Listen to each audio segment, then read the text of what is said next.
It's just a story about two siblings with a taste for a little gender bender bloodlust.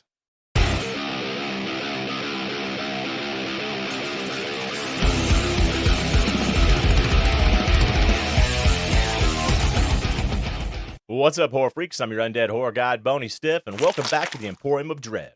It's October, which means we're celebrating the spookiest season of all with Hammer-ween. That's right, all month long we're diving into the greatest horror studio of all time, Hammer Films. Oh, damn rude, huh?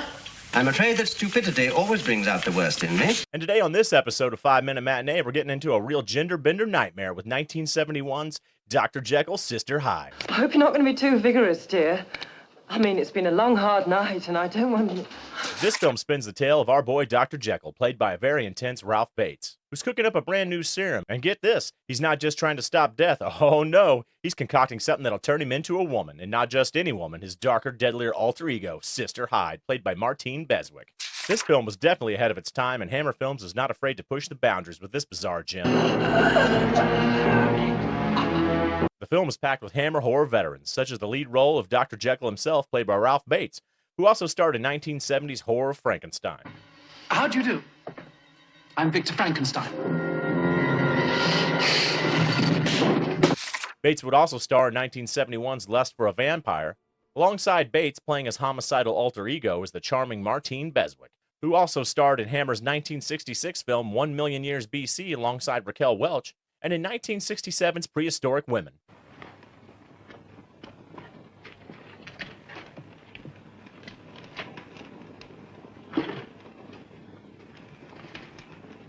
Let the dancing continue. The film was directed by English filmmaker Roy Ward Baker, who at the time already had Hammer horror classics Vampire Lovers and Scars of Dracula under his belt. Am I forgiven? You have done well. Now kick off your shoes and wipe off that eyeliner as we dive into a curious case of cross-dressing sibling rivalry. As I present to you, Dr. Jekyll and Sister Hyde. Dr. Henry Jekyll, a man with a mission to cure all illnesses, is so laser-focused on his experiments that you can practically hear the clocks ticking around him. Enter Professor Robertson, Jekyll's lecherous friend and top-notch demotivational speaker, who tells Jekyll his research is so slow that he'll be 6 feet under before he discovers anything. And then typhoid and influenza and yellow fever. Oh, my dear Jekyll, that rate it'll be 40 or 50 years even before you've completed the experiment. Oh, it's a long process, I agree, but the point is... The point is, you'll be dead and buried long before it's finished. Now, if that's not a pep talk to start off your day, I don't know what is. Naturally, this hits Jekyll right in the feels, and he decides to drop everything and start hunting for an elixir of life. But wait, it gets even weirder. He's using female hormones from fresh cadavers supplied by none other than our friendly neighborhood grave robbers, Burke and Hare. All right, isn't it? I mean, she has been pretty, hasn't she? Except where the cart's wheel went over her. Yes, ladies and ghouls, because women traditionally live longer and have stronger systems, Jekyll thinks pumping himself full of estrogen will make him immortal. I'm just a sweet transvestite. Talk about life goals, am I right? Upstairs in Jekyll's apartment is a wholesome little family, an elderly mother, her daughter Susan, and her brother Howard. Now Susan's got the hots for Dr. J, but our boy is too preoccupied with his mad scientist routine to even notice. I guess turning into Sister Hyde takes up all of his free time because, folks, that serum he's working on, it doesn't just keep him young, it turns him into a woman. Move over, skincare routines. This is next level stuff. When Susan spots a mysterious woman suddenly hanging around Jekyll's place, she's all like, "Who's this shady lady?" But Dr. Jekyll's always quick on his feet, introduces his new form as Mrs. Edwina Hyde, his widowed sister. Oh, you mean my sister? Sister? A little cliche, but hey, who's judging? Meanwhile, Howard is practically swooning for Mrs. Hyde, and things get a little spicy. Of course, every great plan has a hitch, and Jekyll's no different. His serum needs a regular supply of female hormones, and we all know that means more killing. And after all, nothing says mad scientist like dabbling in murder, right? Burke and Hare help out with the dirty work until things go south. Burke gets lynched by a mob, and Hare gets a face full of lime. Ha! Ouch! But Jekyll still got things to do, and by that I mean becoming Jack the Ripper and carving his way through the streets of London.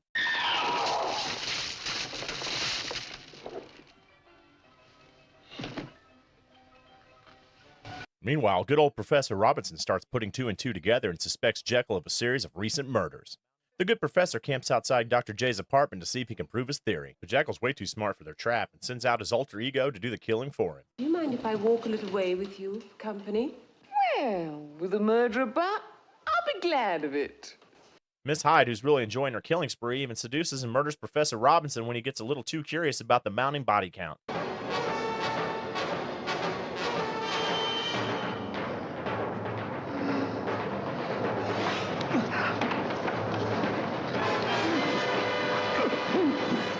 Guess it's hard to question someone when you're 6 feet under.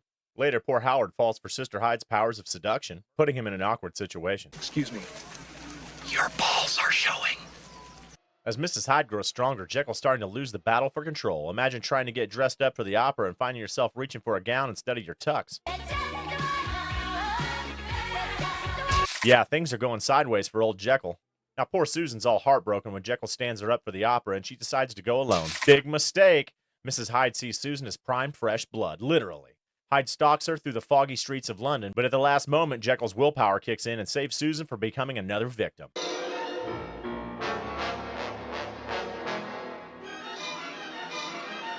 In one final desperate act, Jekyll commits another murder to try to stabilize his condition. But the police, putting two and two together thanks to Hare's earlier ramblings, are hot on his trail. Tell me, now. Right now. In classic movie fashion, Jekyll tries to escape, scaling the side of a building.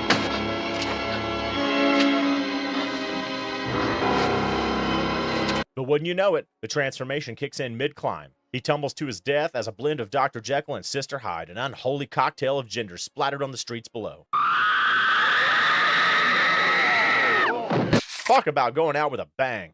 All right, kiddies, let's fire up the old stiffometer and see where this one lands. Give my creation life!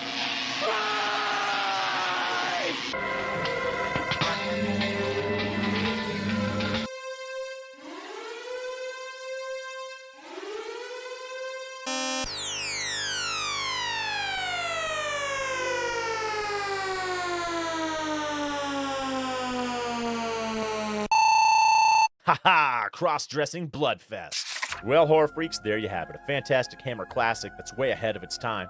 Dr. Jekyll and Sister Hyde blended horror, science fiction, and gender-bending madness into one unforgettable package. It's a bold film that plays with identity and morality in a way you didn't see often back then. Truly a gem from Hammer's vault of treasures. Ralph Bates is phenomenal as the tormented Jekyll, giving us a character both brilliant and tragically flawed. You can't help but root for him, even as he spirals into madness. And what can I say about Martine Beswick as Mrs. Hyde?